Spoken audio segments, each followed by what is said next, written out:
नमस्कार, मी श्वेतारच विकास समाचारमध्ये आपलं स्वागत। नोटाबंदी आणि जीएसटी यांसारखे धाडसी निर्णय राबवणारे देशाचे माजी अर्थमंत्री आणि भाजपाचे पहिले फळीतील नेते अरुण जेटली यांचे आज दीर्घ आजाराने निधन झाले। ते 66 वर्षाचे होते।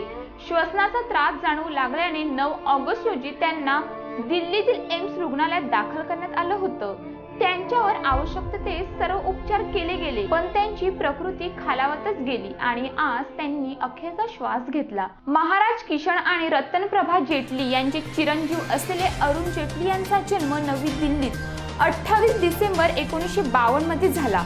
त्यांनी श्रीराम वाणिज्य महाविद्यालयातून बीकॉम तर दिल्ली महाविद्यापीठातून लॉची पदवी घेतली। त्यांनी 26 मे 2014 ते 14 मे 2018 या काळात केंद्रीय अर्थमंत्री म्हणून काम केले। शिवाय 13 मार्च 2017 ते 3 सप्टेंबर 2017 या काळात त्यांनी संरक्षण मंत्री म्हणून ही जबाबदारी स्वीकारली। 9 नोव्हेंबर 2014 ते 5 जुलै 2016 या काळात माहिती आणि प्रसारण खात्याची धुराही त्यांच्याकडे होती। याशिवाय 3 जून 2009 ते 26 मे 2014 या काळात ते राज्यसभेत विरोधी पक्षनेते होते। अरुण जेटली यांना सॉफ्ट टिश्यू कॅन्सर हा दुर्मिळ आजार झाला होता।